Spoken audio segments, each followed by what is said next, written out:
Makwalihi Hualacan, Amonikochi, Inknashwa Estacio, Washnash Yakima Knik, Kumashika Knik, Kutolteca Knik, Kutlatwani Knik. My name is Estacio Beltran. I'm a Tolteca Mexica and serve as partnership advisor for Native Americans in Philanthropy.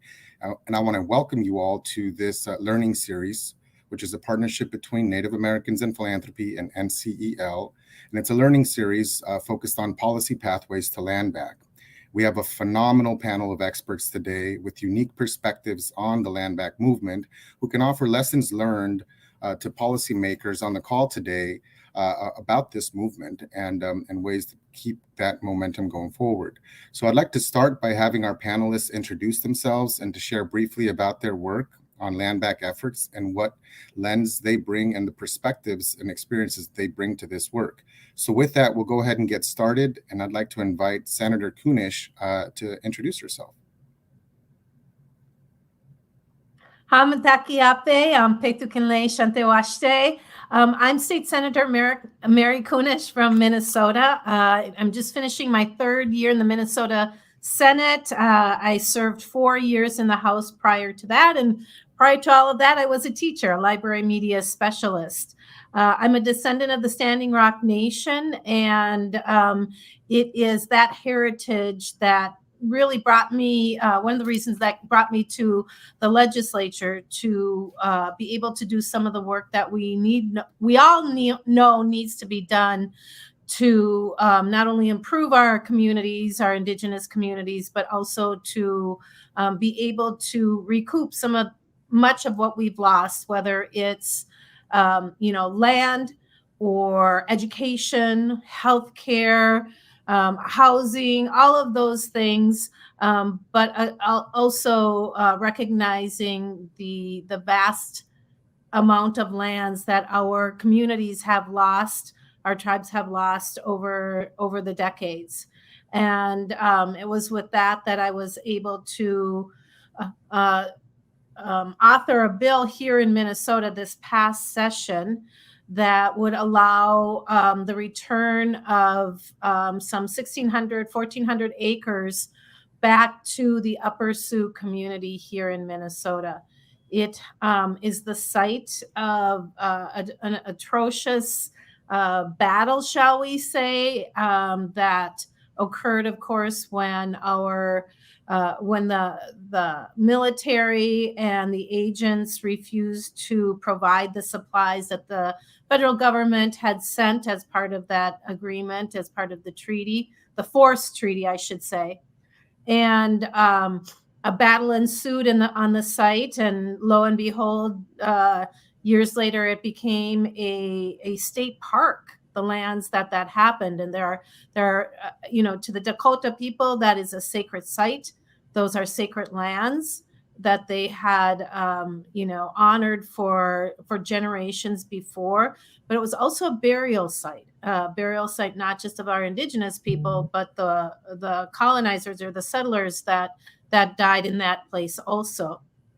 And so Chairman Genville from Lower Sioux had been working on this plan for almost 18 years.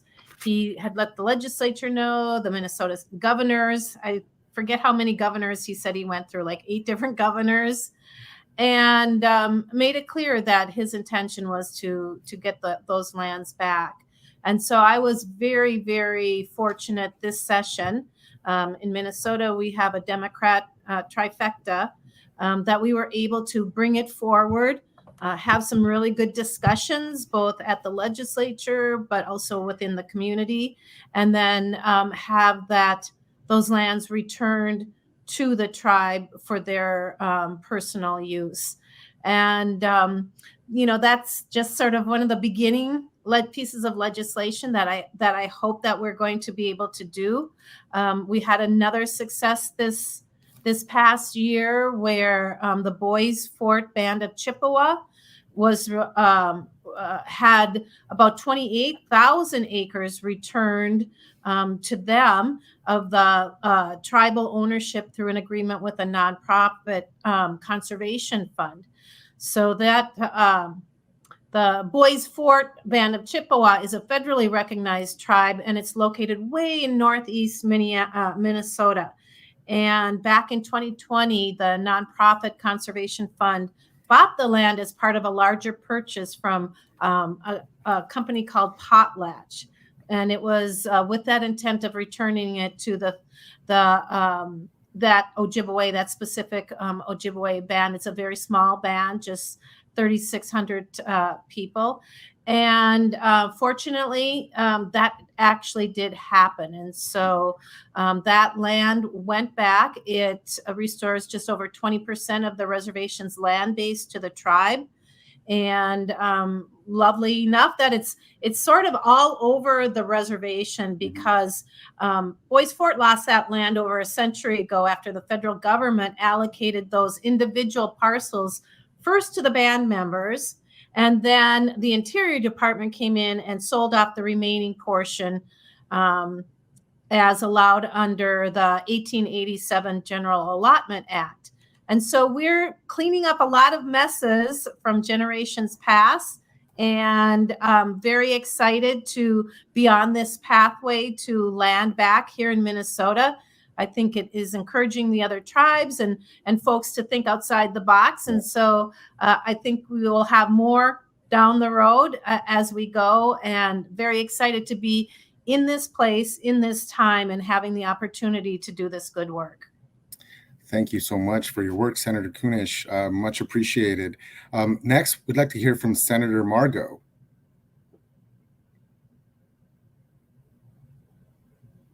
Hello, how's it going? My name is Shane Morjo.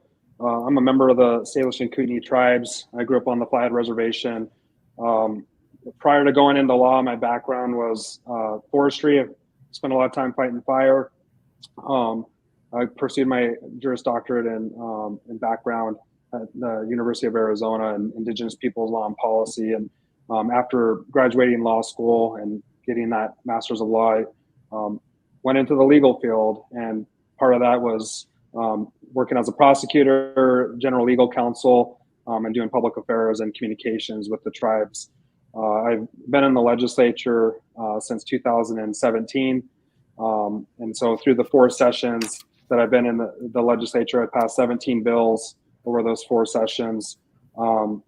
Many of them focused on, a couple of my bills were focused on protecting child sex abuse victims and trying to get people justice, especially those who may have been abused in places like the boarding schools, which we saw a lot of here in Montana. So really grateful to the Secretary and continuing to do her work on that front as well.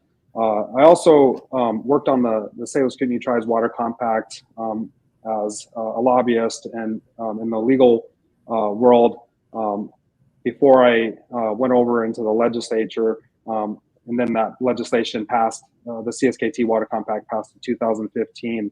Part of that legislation, then we started getting to work on our settlement that we would ultimately bring to Congress, which passed in 2020, which restores some of those damages that were just mentioned as far as allotment era, right? The Flathead Reservation was heavily allotted through the 1904 Allotment Act that was extended to CSKT. Our land base went from around 100% of our tribally owned to right around 30% or under. I believe the makeup of the population is now around 80% of the population is non-Indian that lives on our reservation, the 1.314 million acres. And now the tribes over time or throughout time have pursued a buyback of lands. And that number is around 67, just under 70% now, which also includes the national, well, formerly called the National Bison Range, which is around 19,000 acres that were carved out of the CSKT lands during the Allotment Act period. Those were all determined to be a taking by the federal government in the 1970s. And ultimately, the tribes were able to work through getting that put into our legislation, our water settlement agreement with Congress, and get the bison range restored back to the tribes. So I was happy to help work on that legislation as far as like putting it together with my colleague Brian Upton, who was really one of our lead attorneys on that front, who I was fortunate to learn a lot from through this process, and also a colleague of mine, Ryan Rishi, who did a lot of great work with our water settlement work as well, and Dan Decker and Rhonda Swaney within our legal department. Probably should stop naming names because we could go on and on with that. But you know, we're still in a constant process to restore a lot of those damages at CSKT. And you know, I think a lot of the work we do in the legislature, a lot of the work I've done in the legislature is trying to empower tribes to change the narrative in our country. I talk about this a lot in presentations I give. I just gave a presentation yesterday to a group of banks that do banking in the Missoula community. And I talked about this historically, how our history in our country, how we shape this narrative that Native people were inferior to justify a lot of our actions, including allotment or the manifest destiny, doctrine of discovery, all of those things that were utilized to take lands from Native people throughout time. And so people were taught to view us as inferior to them. And so a lot of the work I do, I try to change that narrative, you know, whether it's trying to pass Indigenous Peoples Day at the legislature, to talk about how that narrative needs to change and how that is hurtful to Native people, how we're trying to change legislation to give people justice as far as the boarding school era. And I think all of those things have this effect, at least in Indian country and in Montana at the end of the day. It's not one fix in anything, of course, but it all adds up over time, right? And so we continue to chip away at making sure tribal nations in Montana are getting things they're entitled to, whether that's revenue from taxation that happens in our state, natural resources being protected, water, wildlife, protecting our state from invasive species, those sorts of things, which, you know, not all of it is always fights. A lot of it is education and partnerships. And that's what I really try to do in my work in the legislatures. I try to work through partnerships to make advancements, especially since I am a Democrat in Montana in a supermajority of Republicans. So I have to really put on my thinking cap and find ways to work with people to get things moved forward. So really appreciate you all inviting me to be here today, and really appreciated the first opening as well from Senator Kunesh, and look forward to learning more from all of you. Thank you so much, Senator Morgo. And I really appreciate all the good partnership work that you're lifting up for the CSKT people, the community, and for the benefit of all. So thank you. Next, we're going to hear from Laura Taylor. Hi, thank you very much. I'm very honored to be here, and thank you for including me in this incredible panel of people. I'm Laura Taylor. I'm a settler scholar. I'm currently a postdoctoral scholar at Caltech, the California Institute of Technology, and my area is economics, in particular economic history, and also law and economics and environmental economics. I originally came to these issues actually 20 years ago when I was studying in Australia, and at the time I worked with Indigenous leaders there in Queensland looking at the stolen wages issue. And my goal at the time was to work with them in collecting information and data from historical documents to understand the impact and the effect of basically the intersection of colonization and Indigenous peoples and societies. And so from there, I've worked on similar issues for some time, and more recently finished my PhD in economics, also at the University of Arizona. Very happy to represent in the economics department, again, working on economic history and natural resources and law and economics. My dissertation work, I'm what you would call an applied economist, and I'm very interested in understanding using empirical data understanding our institutions and how that impacts our society and how we might rethink them. And so my dissertation involved looking at federal Indian water rights and how the lack of protection for water rights has led to, especially the bargaining for water rights now, has led to increased pollution, particularly upstream of reservations. And that was a very GIS-based and granular look at hundreds of millions of water quality indicators mapping streams and rivers across the United States. And this was part of a broader investigation trying to ascertain impacts of this general sort of predatory paternalism that this history from colonization has continued, looking at on a granular level, parcel by parcel land loss through the mid 1800s into the early 1900s in the Western United States, alongside Western settlement and the Bureau of Reclamation and Encroachment. And so this sort of brings me to the work that I've done related to landback. I've also been a research affiliate with the Harvard Project on Indigenous Governance and Development since 2015.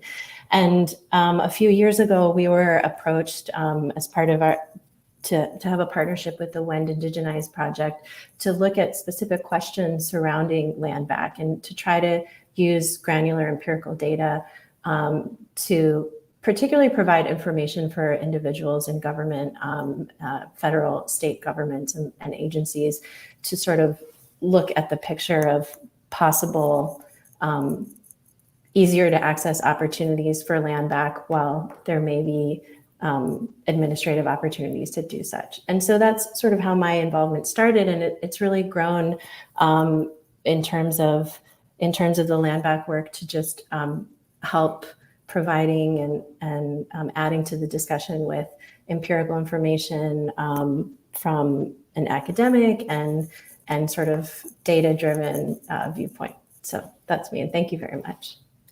Thank you, Laura. Thank you for all the important work that you do mapping out some of these issues for us in our communities. So thank you so much. Next up, we'll hear from Brian Gunn. Thank you, Eustaquio. I hope everyone's doing well today. I'm very happy to be on this panel. My name is Brian Gunn. I'm an attorney at the Powers, Piles, Sutter, and Verville law firm in Washington, D.C. But I'm originally born and raised on the Colville Reservation and have found myself in the D.C. area for about 25 years now. So been a while. Most of what I do is working at the federal level, representing Indian tribes on policy issues related to land and natural resources. And specifically, one of the issues that I have found myself working on a lot over the last decade are administrative and legislative land transfers of federal land to Indian tribes for various purposes. And I've kind of volunteered time to work with other tribal organizations, intertribal organizations, to find policy paths forward to make this a little bit easier compared to sort of one-off bills that tribes are often required to pursue to effectuate this outcome. So I'm very interested in hearing the conversation today. There's just a couple of observations that I have that may be of interest to folks kind of at the federal level, where the policies and the statutes and regs are pretty consistent nationwide. One of the things that I would personally like to see would be to make federal land transfers to Indian tribes or federal land disposal to be more expedient. I think, as most folks know, land disposal and transfer authorities vary pretty wildly by federal agencies. Some, like the Bureau of Land Management, have more significant authorities than others. Others, like the National Park Service, have almost none. And require federal legislation. So, I think it's one thing that I've seen a desire for tribes over the years is to have some sort of standalone land transfer authority for the Department of the Interior or USDA to be able to administratively land transfer jurisdiction of federal lands to Indian tribes to the Bureau of Indian Affairs, perhaps to be held in trust for the tribes, or maybe at the tribe's option for lands to be held in fee, transferred out of the federal estate and held in fee, as a way of streamlining these authorities and not requiring acts of Congress to effectuate these transfers. That's something that I think a number of tribes would like to see, especially those that have been through the process of trying to get an even non-controversial bill through Congress. There are a lot of good, well-intentioned lawmakers out there that are supportive of tribal issues on both sides of the aisle. One thing I will say is that there's a lot of discussion about co-management and, even at the current administration promoting opportunities for tribes to do things on federal lands. When you get to actually transferring the land, though, that seems to be the fork in the road. That seems to be sort of either a line that folks are unwilling to cross or politically support. And, I would like to change that and make it actually provide perhaps incentives for federal land managers to transfer land as hopes of kind of, stemming the tide of that view.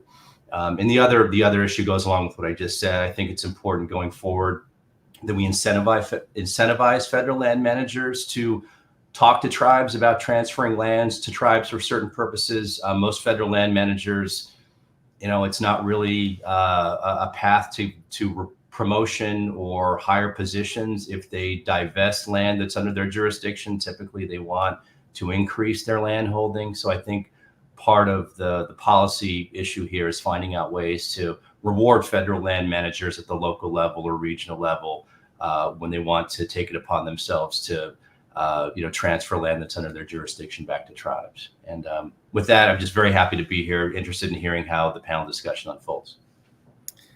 Thank you so much, Brian, and thank you for that very important federal perspective. Next, I have a question for the whole group here, because this work can get a little complex and complicated sometimes. So I'm just wondering, how do you explain to your constituents or the community around you what landback is, and for those who are not familiar with the concept? Senator Kunish, would you like to start? Sure.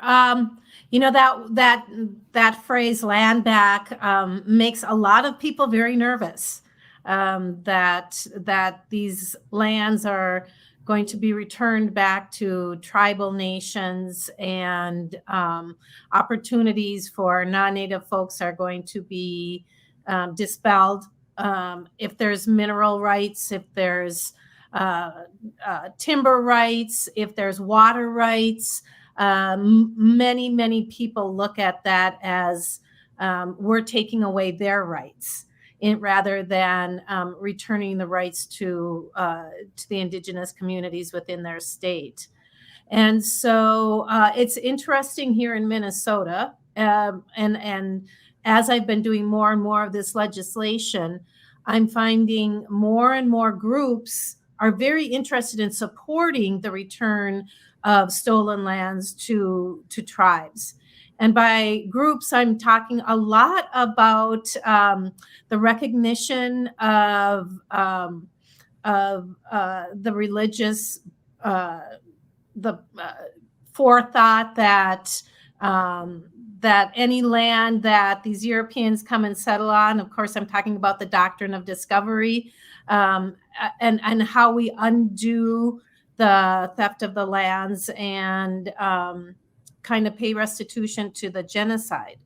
And so I'm finding here in Minnesota that there are a lot of groups, there are a lot of faith-based organizations that are very interested in not only learning about what the doctrine of discovery was, how these lands in North America were stolen from the original people, but then also in what way can, in a balanced way, can these lands be returned? And so I find that I'm doing a lot of education as a teacher, and especially at the legislature, I find myself educating legislators and staff around the true, authentic history of our American tribes. Like here in Minnesota, we have our Ojibwe or Anishinaabe and our Dakota in the South. They have different, stories, and our Anishinaabe were able to hold on to much more land than our Dakota people were. but we were never taught about it in our schools. It was not discussed in any depth for a long, long time. So this growing awareness by non-Native people and their willingness and almost their urgency to do something to pay back, to land back, has really surprised me. And I'm finding more and more support. And there's a piece of legislation I'm going to be working on, and people are talking about it all over the place. And I'm like, how do you know about that bill? I haven't really worked that bill yet. How do you even know about that bill? And so as we are educating, as more information is coming out about the boarding schools, of course, the missing and murdered Indigenous persons or relatives pandemic, it has really opened people's eyes. The rise in social media, as well as, let's say, like Res Dogs and the other movies and series that are coming out. People are just, I want to say fascinated, but fascinated in a good way, because they're coming to realize that the time has come to make amends for the horrors of the genocides and the theft and all of the things, all of the horrible things that happened to our relatives in generations past, happening right now, and hopefully we can work to eradicate those for the future. Thank you so much. Senator Morgo, what would you like to add about how you explain this work? Yeah, well, I would say I probably don't use the term land back enough, right? And what that means. So, for me personally, that's something I need to do more of and to do better on. I may not use the term itself when I talk about, a lot of the components that play into that, but we talk about it in so many other facets, right? In other ways that really corresponds to what land back means. And so, for me, obviously it is really about taking back lands, resources, having the ability to politically and economically make our own decisions with those lands in a way that empowers tribal sovereignty, pushes us forward more into nation building. And an example, and a good friend that I went to law school with, her and her partner, when they sold their property in Missoula, Montana, because they recognized, hey, we're in the Indigenous lands, or the Aboriginal lands of the Salish and Kootenai people. We want to donate a portion of our proceeds to that. So we're starting to see that sort of thing happen more and more often, where people are recognizing, look, we are living on stolen land, and we have an opportunity to do better, right? And it's kind of interesting when I mentioned the presentation I did yesterday. If you don't talk about history and all of these things that happen and kind of got us from point A to point B, people don't understand. And in fact, I think where I grew up, most people have this animosity towards Native people, right, and towards us, because they think, oh, well, Shane, if you live on the reservation and you have a tribal trust lot, it's not fair that you're not paying property taxes when I do, right? Well, they don't understand the history of knowing, hey, when you guys gave up, when you went to just over 1.3 million acres from 20 million acres of where your Aboriginal territory was, you gave up those lands, more forced, I think is a better way to say it, but you were forced to give up those lands in exchange that you were paying those taxes in perpetuity, right? That certain things were going to happen. But because people just lack that education throughout time, it's developed into this kind of like animosity towards a lot of Native people. And so we have to change that narrative. We have to start talking more about that history and kind of break it down in a way where people can kind of see that. Of course, we're not going to change everybody's minds, right? Where I grew up, there's always going to be anti-tribal sentiment. It's just a reality of some of the people that we live with in this country. But I tried to do something last session to create a bill in the Montana legislature to require, or not require, actually provide, to be very specific, I made sure it wasn't a requirement, but to provide educational training on Indian law and tribal nations in Montana, and the legislature refused to do that. So that's very disheartening when that kind of stuff happens, because you're just trying to set up a platform for people to learn about the tribal nations that live within our state, within Montana, right? And so, I think there's other ways to continue though to in Montana, we have a constitution and we have legislation that requires the protection of cultural integrity and also mandates Indian education for all, right? And so those are things that I think we need to kind of tamp down on more. We need to make sure that they're actually being done, and there is some efforts that are in the process right now to ensure that kind of stuff is happening, because long term, like a lot of these issues that we experience and a lot of sentiment that we experience is never going to change if we're not educating people and finding avenues to do that. And so that brings me a lot of hope in Montana, at least, that we have that legislation in place. We just need to make sure it's happening. I think also trying to find ways to empower tribes, through the state process. For example, I believe in 2019, I brought a bill that allowed tribes to access economic development funds through the Board of Investments in Montana, so they could access those funds through those interest rates for economic development purposes. Also, I would just say one of the ways we're able to kind of get a lot done here and to kind of move the needle as far as efforts like the water settlement and efforts like we had when we got the bison range restored back to the tribes. It took a lot of collaboration and a lot of work. It was a really interesting process because you obviously have a lot of people, and I'm one of them, right? I want to protect public lands in our country. I don't want to privatize. That's just how I grew up around public lands. I hunt and fish here. That's part of my life. It's part of my DNA at this point. But we had to do a lot of education and a lot of our partners and the stakeholders to kind of understand, like, hey, this was a wrong, and we're trying to right a wrong. This should have never been taken and put into the public sector. And in fact, the tribes, it was always the tribes, and it should have never been removed from us.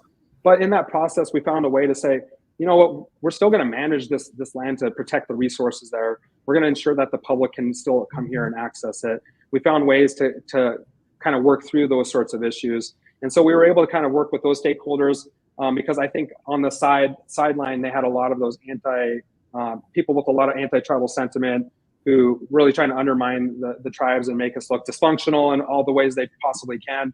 We were able to kind of sit through that and work through that to get to a place where that was able to be part of that settlement agreement. So, we get attacked with that kind of stuff all the time.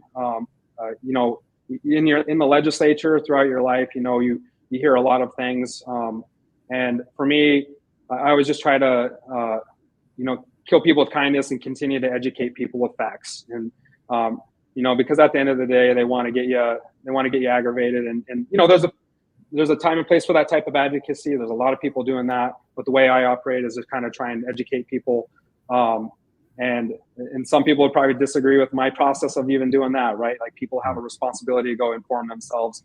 At the end of the day, not everybody's doing that. And so if I find avenues to be able to contribute in that way to better tribal communities and get us back to that level playing field, I'm going to do it. So that's probably what I would say as far as land buyback. Or land back, sorry. Buyback's a whole nother discussion. But as far as land back, I think it's just this really, it's a larger structure, right? It's not just getting lands back. It's really empowering tribes through all those sorts of avenues.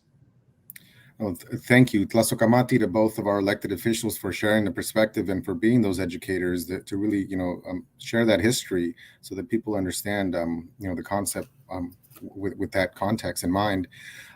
Laura, I'm wondering if maybe you could talk a little bit about maybe how the work really translates from a broader, environmental perspective, and how some of this work really can address some of the goals that, benefit all of our communities when it comes to climate and biodiversity.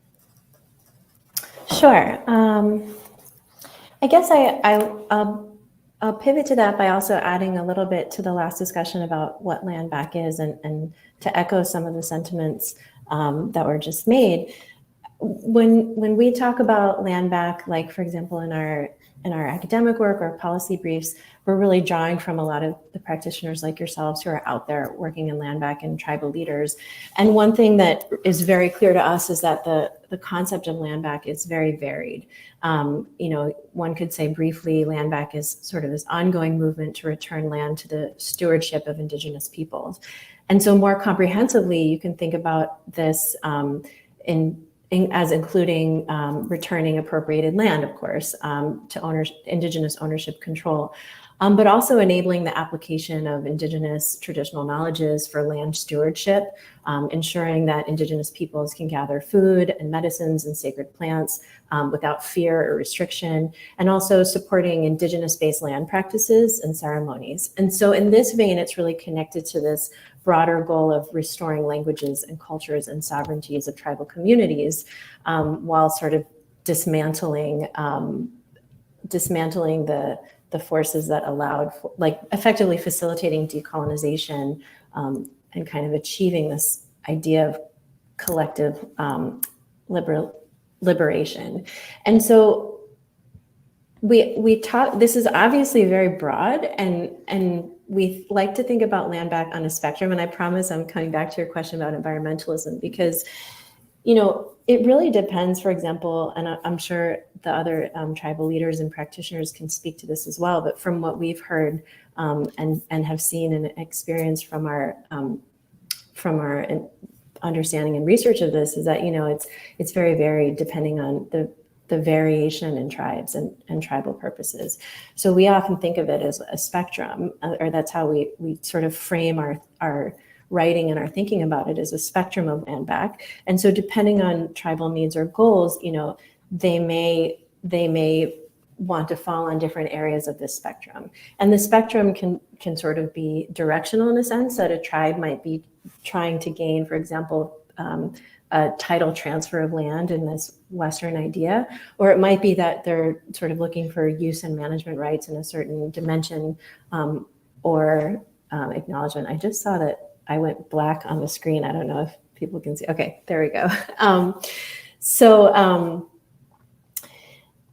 I think just adding to this too, I think a lot of those goals are shared broadly by non-tribal individuals as well, particularly on environmental dimensions, but also just in terms of human well-being.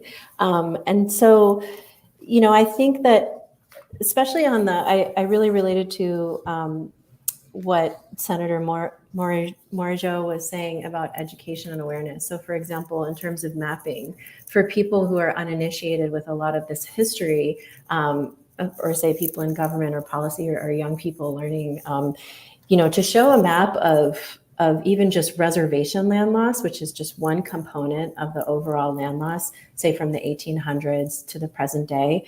If you look at this map and juxtapose it against current federal land that's managed by, say, the Forest Service or the Bureau of Land Management or Fish and Wildlife, approximately a third of land that was in former reservation areas from the late 1800s is still just currently managed by one of the 6 federal agencies. And so a lot of the goals of that management are for, say, wildlife management or land management or species management. And so those are just kind of low-hanging fruit areas where one might think, well, hey, why was this land taken? Can we serve a better purpose by working together with our traditional communities here, or give this land back? So I think understanding that history really helps in understanding the opportunities that are present and allowing people to question, well, why are we here? And from an environmental standpoint, environmental management in many dimensions can be very complicated, but it helps. There's a lot of evidence that shows that that land management under the stewardship of Indigenous peoples who are on their traditional lands, that those goals are met above and beyond what's happening in other instances. So native grasslands, bison, even just, I know fire burning. Like there's just so many dimensions from transfer of that land back to tribes to better management for environmental purposes and stewardship, but also co-management with other entities who might own the land or manage the land currently, again, for the same goals. I hope that answers your question. Yeah, no, thank you. Thank you so much. They do say that picture speaks for 1,000 words, right? And when you're able to visualize that history and that land, I think that's really incredible. Brian, I wonder what your thoughts are as this work connects both to conservation, climate objectives, and policies that really benefit all of us. How do you see this work connecting? Well, I think the question about, sort of the environmental perspective on giving lands back to tribes kind of hits on the main issue.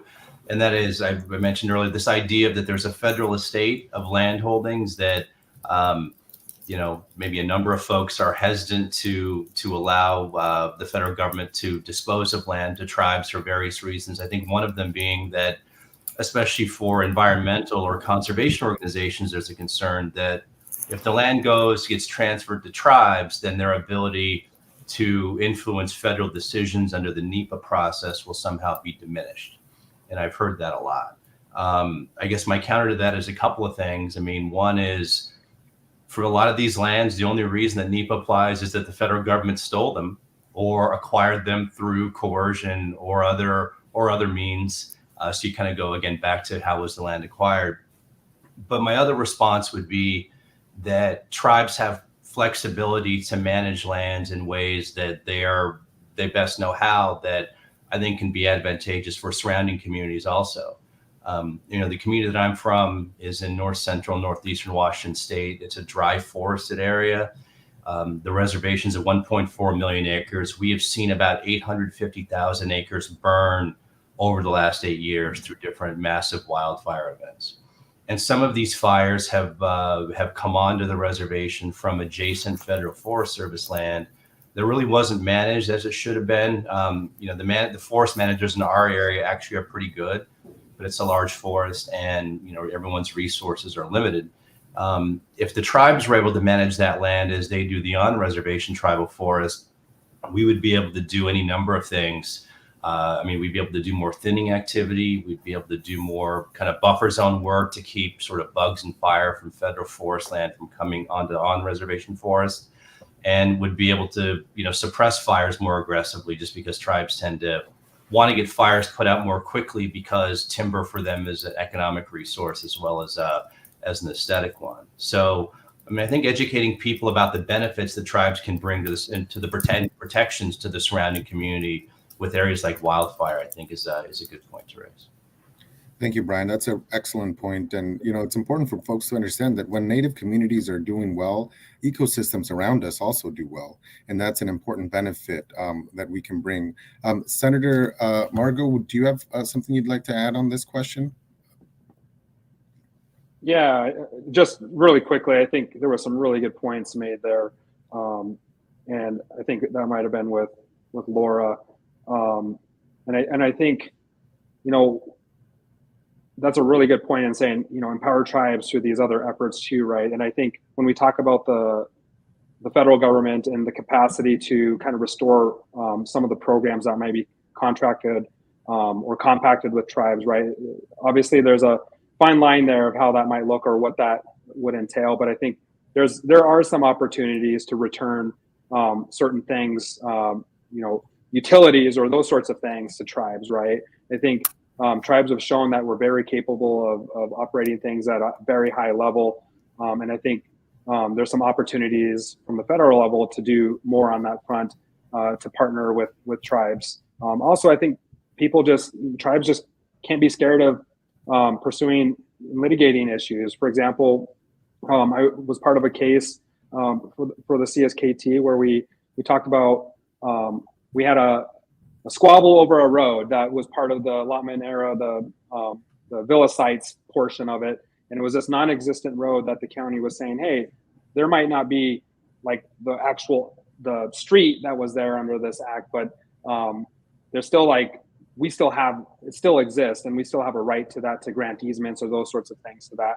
And we said, no, you don't. That was restored back to us and the court agreed with us, right? And so those are the sorts of things that in some instances you got to claw things back too, right? And I think we can't be afraid to. I often joke around because it was obviously it was like a small stretch of road.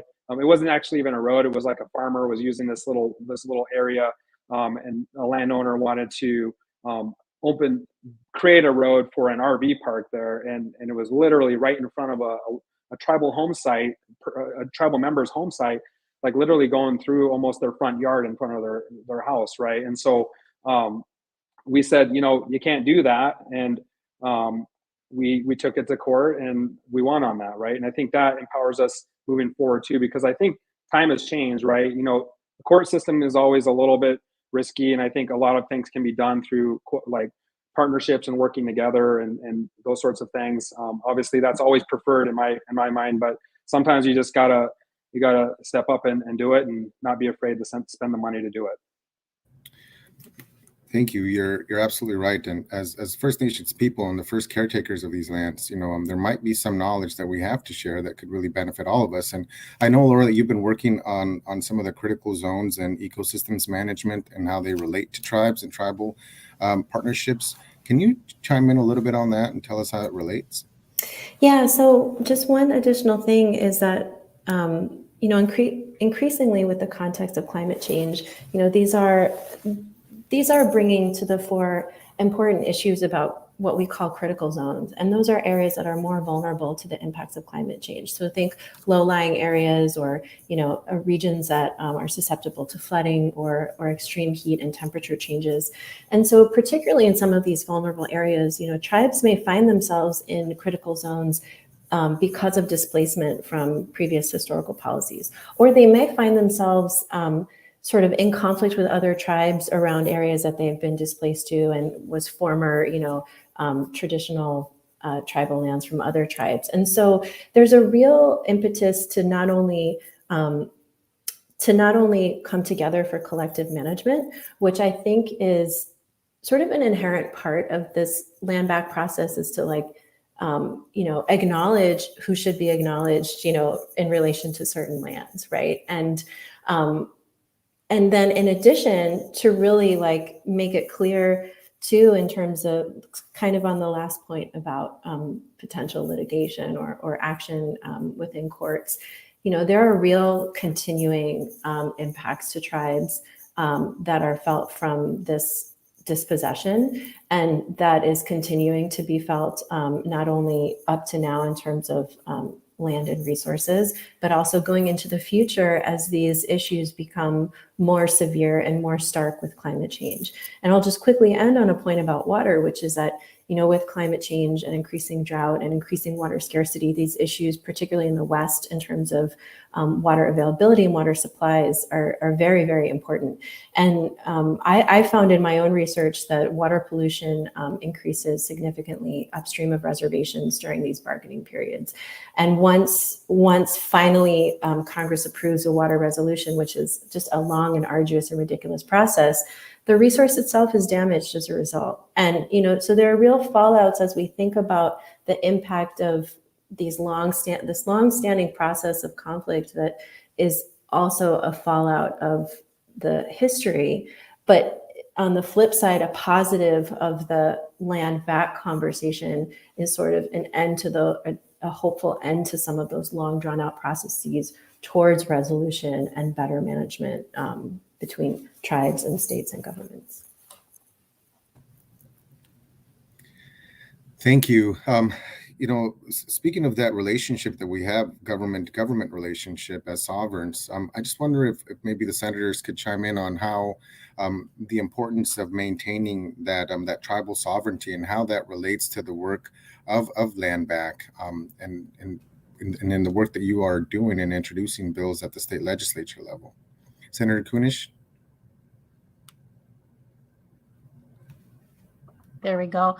That's a really great question. And Minnesota has been working very hard, I would say, these last 7 years that I've been in the legislature to ensure that we have that sovereign to sovereign, nation to nation relationship with our state government and with our tribal entities.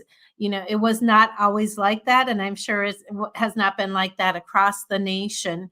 Where it was more like the tribes are being told what's going to happen or told no, and that's it. And the leaders and those that are working for the tribes were not welcome in our state government or to our capital to speak to the issues that were near and dear to them.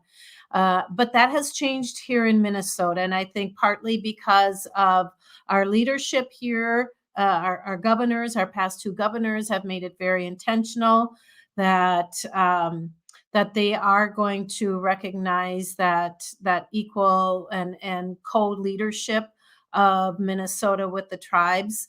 I can remember, you know, early on when I was elected to the Minnesota House, I was only the third Native woman to be elected into the House and the first Native woman in the Senate.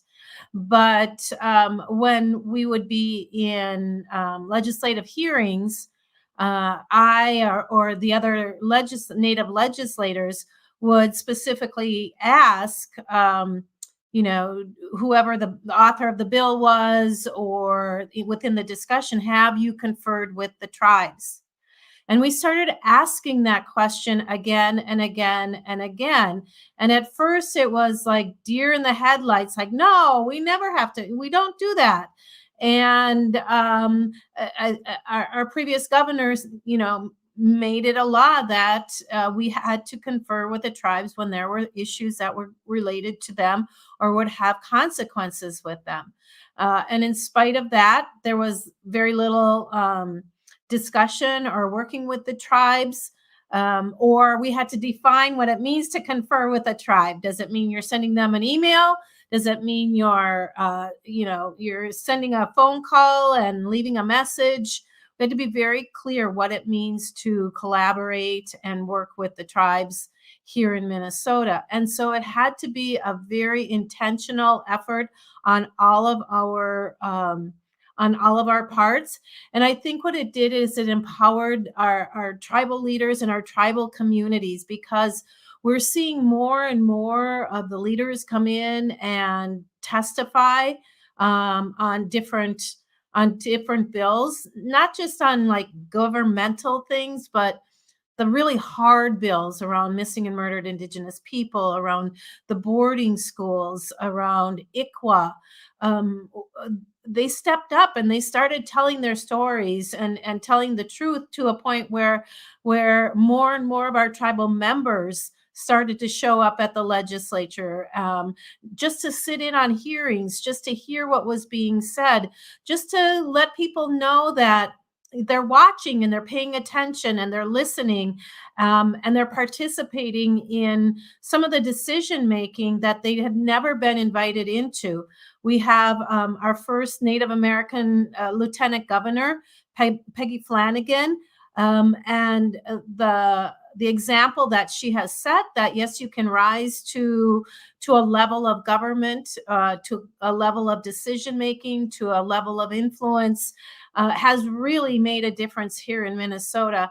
And so we always say, you know, representation matters, and it really does when it comes to state government, not only because you have an opportunity to present legislation, but you can influence that decision making by speaking with the other legislators, by publicizing legislation that's going to happen, by educating the public and those legislators.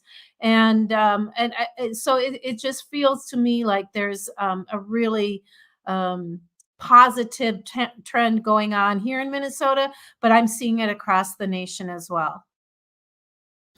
Thank you so much for that, Tlasokamati. Senator Morgio, do you have something to add?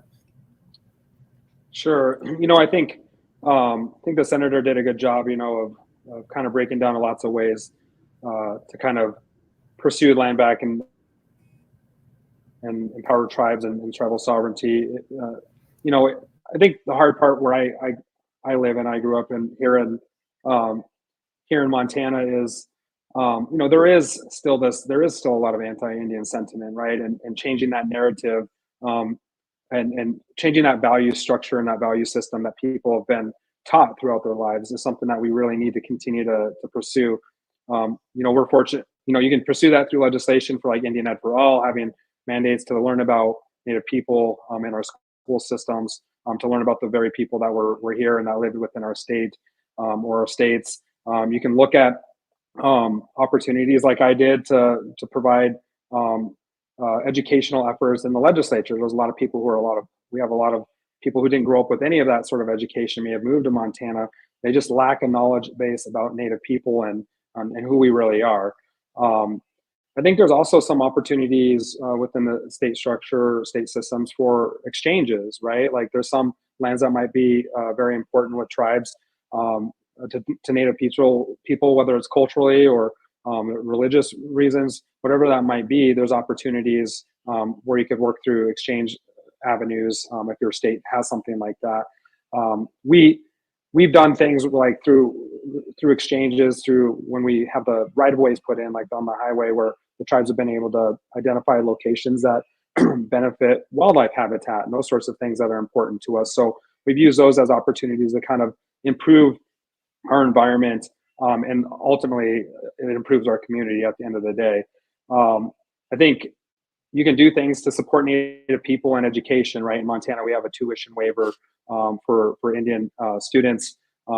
That's really important to kind of breaking that mold. All of those historical impacts of, allotment, assimilation, termination, all of those things have had these long-term impacts in Indian communities, and trying to find avenues to empower Native people, getting them into college and into opportunities is really, really important. So, we also had a Indian child welfare legislation last session. I know some states, Minnesota, I believe, has done something. Washington, that's really important to protecting our future children, keeping them in our communities and with Native families. And one thing I would really say is I think CSKT has been very successful at the legislature in Montana, because we show up and we take opportunities to educate people on things like invasive species.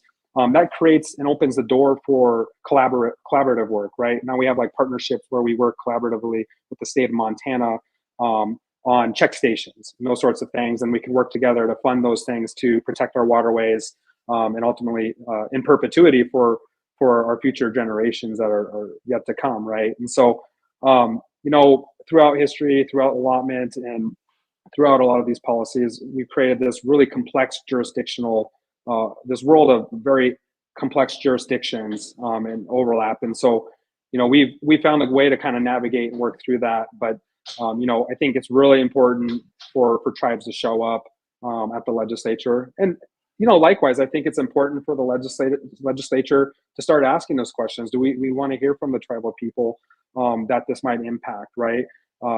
We also have a mandate in Montana where we have to provide notice of legislation to Indian communities, which is very helpful to ensure that they keep getting notice of pieces of legislation that are happening that might impact tribal communities. And so, I think there's just so many avenues and ways to really pursue this, to empower tribes through land back. You might not get a super long ways and just saying, hey, state of Montana, let's pursue legislation to just give land back. That might not happen in Montana anyways. I don't think I'd probably have a lot of success with that, but I think there's a lot of ways to consult, collaborate, and work towards empowering tribal nations and building tribal sovereignty up in a way that really benefits. At the end of the day, the goal is to have healthy communities, right, and to protect the welfare and security of our people. And I always tell people, I'm a Montanan. I'm a CSKT member. I'm a Montanan. I'm a U.S. citizen, right? And by virtue of becoming a U.S. citizen, I'm also a state citizen. So I have a responsibility to every citizen of the state of Montana, including people in our Native communities. And honestly, a lot of legislators don't see it that way. They kind of see them separate, right? They see, like, you guys have you have your tribal nation and you're kind of like separate from us, and we're not, right? We're all in this together. We all live in the same communities together, and there's so many avenues that you can kind of pursue to kind of chip away at improving your state. That's absolutely correct. Tlasokamati, thank you so much for that perspective. I'd like to switch over to Laura now, because Laura, you were the co-author on a report from the Harvard Project on the American Indian economic development. And it really talked about some of the considerations and policies that states can consider for land back. And I'm just wondering if you have, if there are some policy options that you can discuss, to those listening out there who might be also working in state legislatures, that they should consider, and especially focusing on some of those that are win-wins for the communities and for our tribal communities and for everyone. Sure, thank you. So just for context, that policy brief was one of the first things that we did in collaboration with WEND Indigenize, and it was really to answer direct questions that were posed to us from WEND Indigenize, but also from convening a gathering of around 40 tribal leaders who were in this space. And so it was sort of answering specific questions actually that are sort of in the beginning of that policy brief of opportunities for state and federal land back. And so from that, one of the things that we looked into at the time, and this was kind of in a broad brushstroke way, so it's not that it's necessarily specific for a certain state, but there's an interesting there's sort of a lot of state trust land across the country, and it's interesting with the history of this land in terms of win-win. So I know that Senator Morajo from Montana, you talked about like land exchange, for example. And I know that you would obviously be able to speak better to this than I would, but I believe it was part of the water compact that was negotiated in part in relation to state land that was within the Flathead Reservation that was then exchanged. I don't know necessarily the nitty-gritty details of it, but we had flagged that as one of other examples where, there may be opportunities where, for example, with state trust land, the history of state trust land is that, it's meant to basically be for the benefit of the public interest in certain ways. It's held in trust for the public. And one could find win-win solutions where, for example, if that state trust land through historical measures is checkerboarded within a reservation and it's difficult to access for the public, and it's also not great for the tribe to have their land checkerboarded, there may be win-win solutions where that state trust land could potentially be exchanged through legislative administrative magic with federal land that lies outside of the reservation. And so we've seen discussion of that. We've also seen examples where even to the very, very local level, local like municipal parks, municipal buildings, like utilities, as part of actually the Harvard Project's Honoring Nation programs, we've seen incredible projects where tribes have either built up or taken over utilities like for water or power in other ways as a way to service their communities on their own terms. And sometimes this can have this is a little tangential to land back per se in terms of parcels, but in terms of sovereignty, this can be very powerful. Like there was one example in our latest All Stars for Honoring Nations where the tribe was providing basic utility services, and whereas a typical utility, in America might shut off your service if you come on hard times, they did the opposite. Through the pandemic, they connected more and more people because they knew that this was an important. They wanted to help sustain their community. Just on a very nuanced level, there are a lot of opportunities on a very local purview to sort of find these win-win solutions. And I guess the win-win would be that, when you take a step back, it benefits everyone. It could benefit the state, it could benefit the municipality, it could benefit the tribe. It might not be in a way that people traditionally think of win-win solutions, but when you take a step back, you can see that it is. And the last thing I'll talk about this, and this is really drawing from the ideas of a really innovative thinker on education. Her name is Megan Bang, and she's talked a lot about the importance of the outdoors for children and education.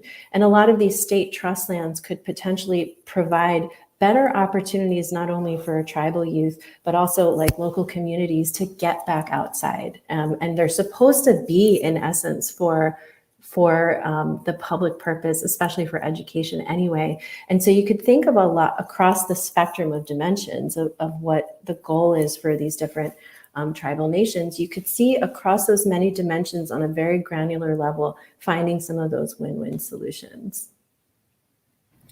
Tlasokamati, Laura, thank you. Brian, I wonder if you could chime in here with some other win-win policy suggestions for policymakers that you've seen.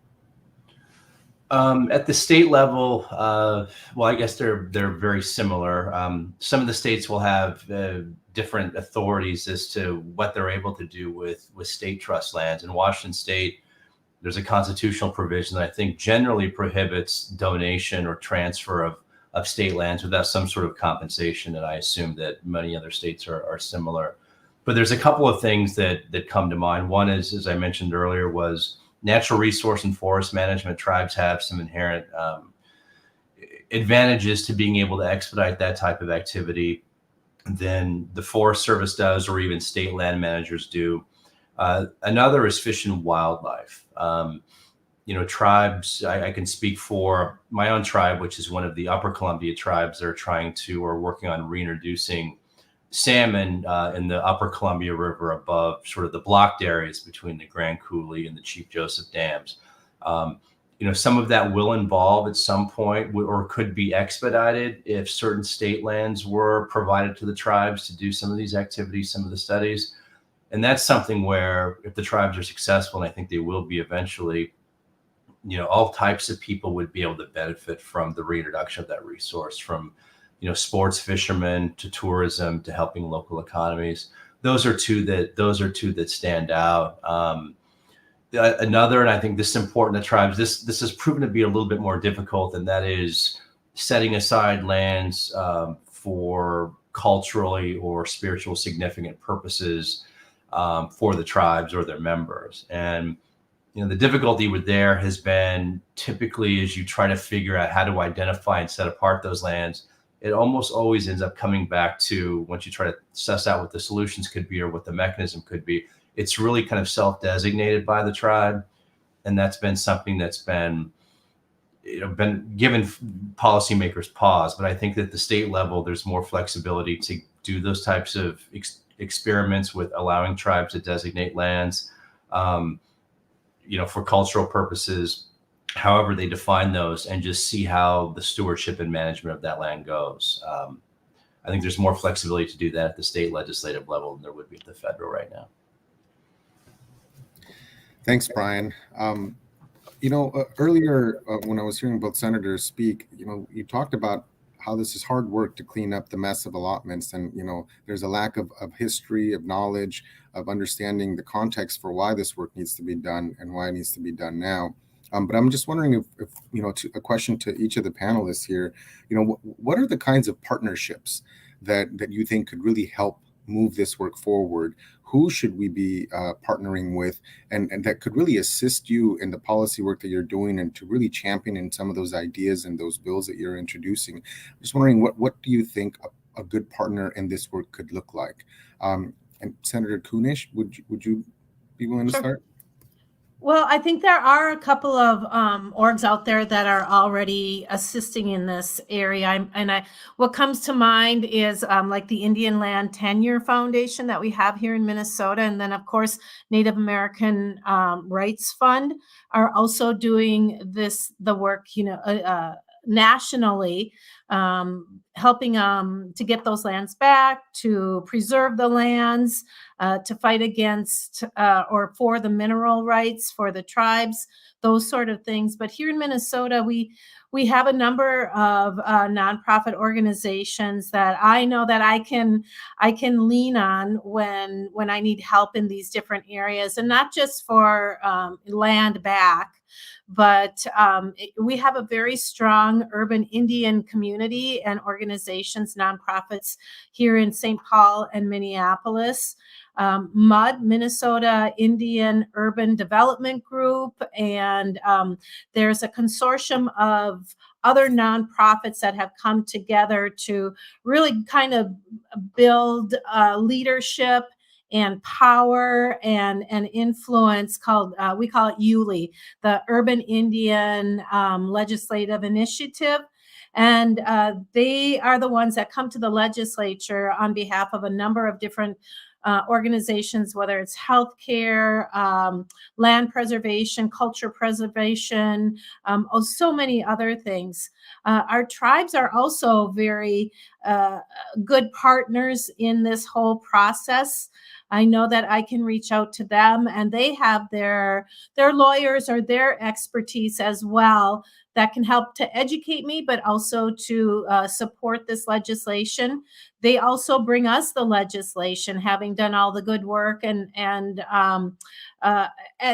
bring the support, the testifiers, the facts, the information to the legislature to help support those pieces of legislation. Couple other nonprofits here in Minnesota, Honor the Earth, Minnesota 350. We have a really strong coalition across the state that I know I can call on. Also have a sister who's an Indian law lawyer and works out in the Biden administration, who helps me quite a bit when I come up against legalese or how to interpret certain legislation. But it's really helpful to have a wide breadth of resources and allies to help us, whether they're Native groups or not. It does take a large coalition of folks to do this work, to get the word out there, and then to build the kind of support that we need to pass legislation that's going to make those positive changes for our Indigenous communities. And again, I'm a firm believer that when our Native communities have the resources that they need to thrive, everyone else around them does as well. You know that the waters are going to be better cared for, that the forests and the lands and the minerals are going to be protected. The water is going to be protected. Better educated communities mean stronger jobs, more jobs. And so it does take a village. It does take us all to do this work. And very fortunately here in Minnesota, we have just a great coalition to support the work. Sokamati, thank you so much. Senator Margo, I wonder if you could speak to what those ideal partnerships would look like, and who are you looking to partner with to help advance your work? Yeah, I think the senator did a really good job of kind of talking about who we partner with and how that can work to really benefit everybody, right? And I think, it's just really important to keep your friends in the mix, to continue to work with really everybody. But I think it's really issue specific sometimes, right? And so that particular group that you might work with, it really depends on what group or what the issue might be. And so, that's why my approach is always to be respectful to people, because you never know what issue might come forward that you might have a diverse group of stakeholders on, right? Which means there's going to be people who might have different values or opinions about various other issues than I do, but for this particular issue, we're able to work together, right? So I think not being afraid to, and Montana is a little bit different, I'm sure, than some of the other states that folks are in, but our state is it's traditionally been purple. In the past, it's now, last session we had a supermajority of Republicans in the legislature, and so things have shifted and look a little bit different here. So, but stakeholder groups can have diverse people within the mix of their groups as well. And I think for us, you can't be afraid to work across the aisle, or to go out there and work with groups or organizations on issue specific matters that you both might agree on, right? You might not work with them on everything, but you got to be willing to kind of partner with them on that front. Of course, pulling tribes into the mix and all of your other stakeholders that you normally would is always just critical. I always also think it's important to say, you know, there's always those like tried and true people. The senator mentioned this, you know, that there's always that group of people who are always there for you, and you never want to forget about them, because, you know, no matter what the issue is, you always want to remember them, because they're kind of the ones that are always, you know, going out and putting themselves out there for you, even on tough issues. And so, you know, I think maintaining just those good relationships moving forward, and not forgetting about the people who have really helped you in tough spots in the past is always important as well. But really, don't be afraid to reach out to groups or organizations that you might not always ideologically agree with them on everything, right? So that'd be my input. Tlasokamati, thank you. Laura, I just wonder, from your perspective, the role that academia could play in really supporting some of these policies and have them be more data-driven. Yeah, absolutely. Well, you know, it's very important from an academic perspective to, you know, work alongside individuals who are actually doing this work in practice, you know, and some of the individuals in academia are doing that, of course. So it's not that they're distinct, but, you know, I know that it's always been very important to me to engage in a nuanced and real way with individuals on the ground. And in part, you know, you see a lot of research throughout history where academia has not done a great job of that, and academia has, you know, maybe just not done right by their sort of position in terms of an information source. And so there's definitely a new generation and people who have always thought this, that, you know, the role of academia is to provide agnostic information and to be in partnership with others. And I think particularly because when you get into the environmental part of this, like a lot of the data and information that would be really helpful, not only for, say, tribes to have even in litigation case, or to present a cost benefit analysis, or to understand,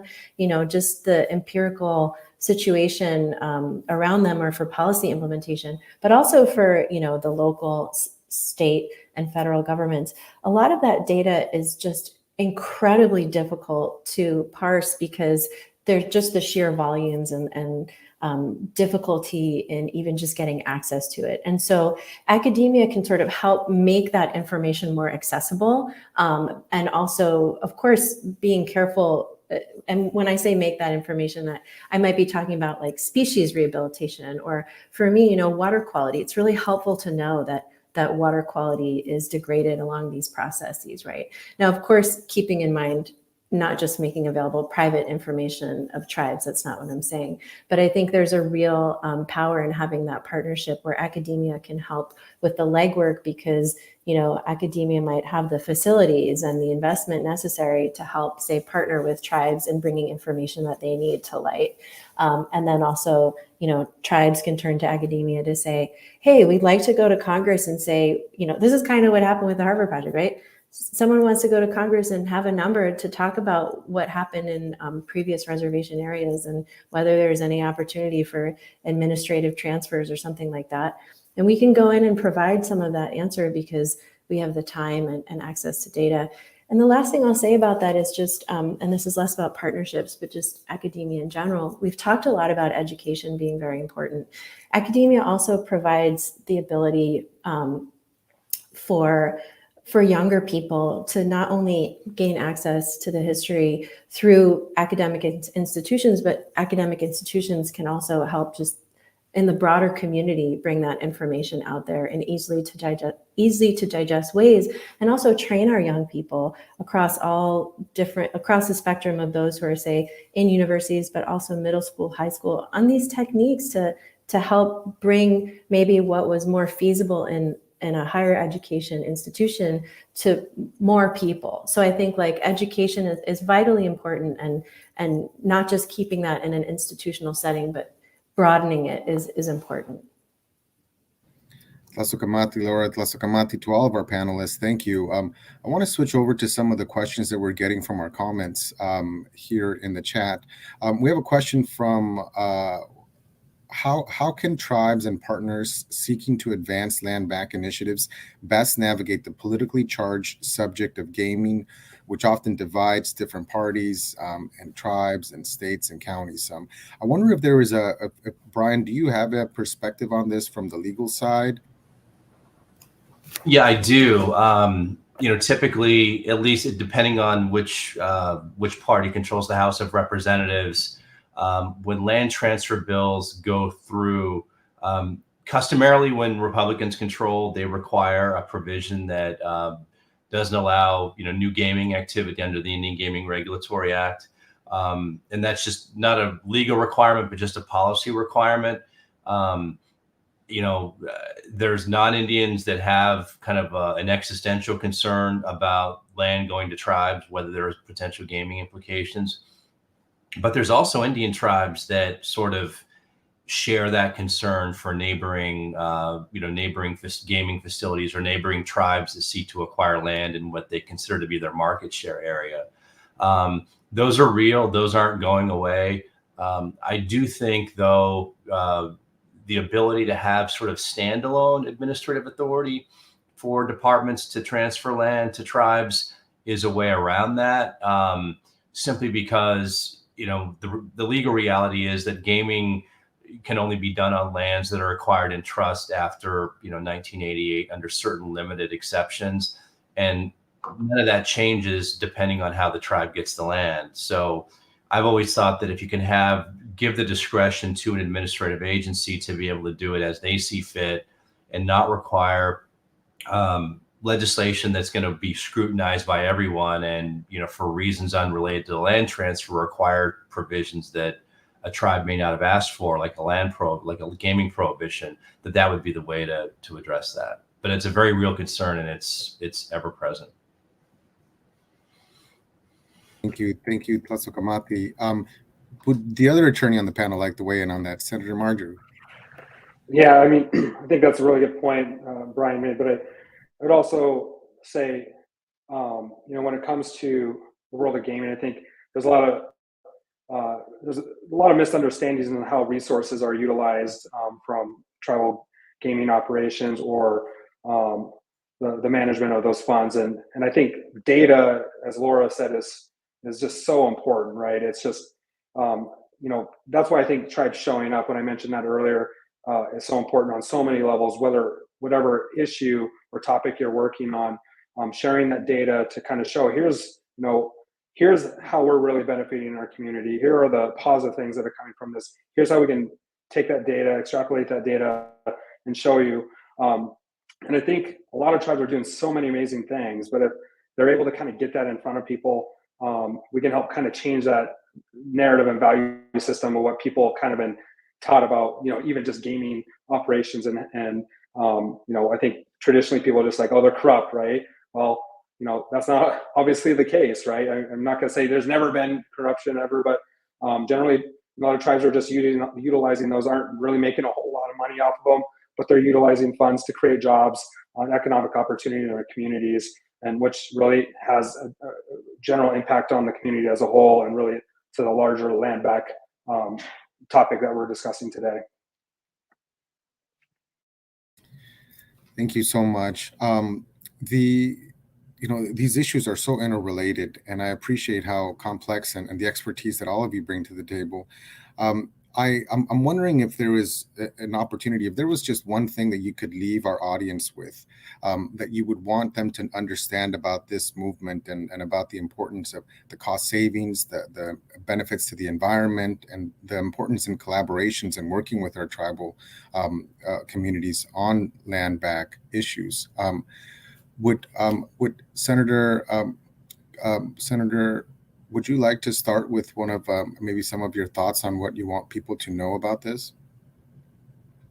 Senator Moore. Oh, yes. Go ahead. Oh, sure. I mean, obviously, I think representation matters. That was mentioned earlier. In Montana, we're very fortunate that we have a lot of natives elected to both the House and Senate.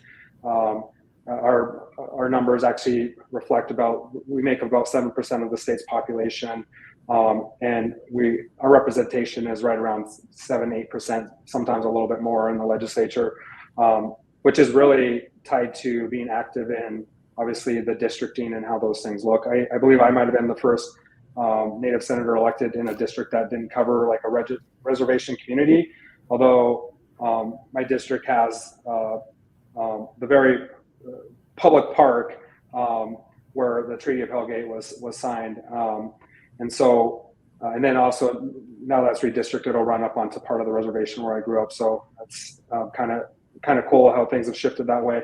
But obviously representation matters. Obviously there's so many avenues to where you can pursue land back, right? It's not always just this concept I think a lot of people think of as just giving land back and then that's it, right? I think there's just so many ways to pursue that in a way that really empowers tribes and sets us up for long-term success, and really sets up the state for long-term success as well, right? Like there's been obviously studies done that show when tribes are doing well economically, funds are circulating, the whole state does better, right?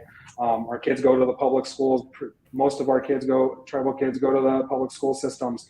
Those things are very important to us, right? There's our history is very complicated, which I think that is really one of the most important things in my mind is talking about our history and trying to change that value system that's been structured for people, which has ended up perpetuating a lot of these misunderstandings or stereotypes about tribes, this distrust that a lot of people have of tribal Native people and tribal communities, which really set people up to think we're just more or less inferior to them, right? So I think we need to continue to find avenues to educate people so that we can continue to make strides on issues like land back, whether that's through economic or political or acquisition of lands to restore tribal lands, restore our sovereignty in a lot of ways, because a lot of that has been diminished through legislation over the years, through the policy eras, assimilation and termination policy eras. So I would really say the one thing I keep coming back to is changing the narrative on the cultural value system that our country is structured around Native people. And I think doing it through all the avenues we've talked about, we just got to chip away at it. Thank you so much, Senator. Brian, what would be your takeaway that you want to leave our audience with? Just very quickly, tribes are great land managers. I've never seen tribes get land through either the federal government, the state government, or from donated by, nonprofit organizations where the tribe, didn't improve the land somehow. So, I think that's the overarching thing, is that tribes have a cultural and vested interest in improving the land and making sure it's managed well. And tribes getting land doesn't mean the world's going to end. Thank you for that, Brian. Laura. Yeah, I would just echo what others have said, that land back is very varied and very innovative, and we've seen some incredible innovative projects that are often between multiple layers of partners that you would never think would be working together, but are working together really amazingly in exciting ways for this goal, the goal of land back, and also just the goal of having a more conscientious and more forward-thinking society. And I think particularly as a historian looking backward, economic historian looking backwards, I'm often thinking about, where did these institutions come from? And this is an incredible opportunity to think forward of, well, what do we want them to look like from here? And I think that this movement of land forward, of land back, of really being conscious on many different levels, from local all the way up to the federal, from practitioners to tribal leaders to young people to older people to people in academia to people not in academia. There's a lot of interest in this across many different levels, and I think that that's exciting and powerful, and that's what I would leave with. Tlasakamati. Senator Kunish, what would be your words? Well, I think it's bigger and it's broader and it's more significant than just the return of the land and the return of good stewardship to the land. I think this whole movement symbolizes the return and the recognition of our Indigenous people and their relationship to the land and their ability to practice their sovereignty and also their self-governance. And so when we recognize that these lands were the original lands of the Dakota or the Anishinaabe or, the other hundreds of tribes across the states, we're also sending a message that we're returning the ancestral controls to those Indigenous people. And it means that, yes, you can revitalize your language. You can practice your culture. You can fish and farm and hunt and take all the goodness off of the land without somebody telling you, no, you can't, or you have to have a permit to do that. And so I think it's an affirmation of our Native communities across the nation. And I'm really excited to see how this process is going to create those positive opportunities to begin restoring the tribal connections, the Indigenous connections to our ancestral lands in a really meaningful way. And hopefully it will be bringing our folks back together, those that have gone and moved far away or have become disconnected from their relatives, that this is the beginning of a good reunion and stewardship of the lands here in the United States. Tlasokamati, thank you so much to our esteemed panelists. Thank you for your time and thank you for our audience.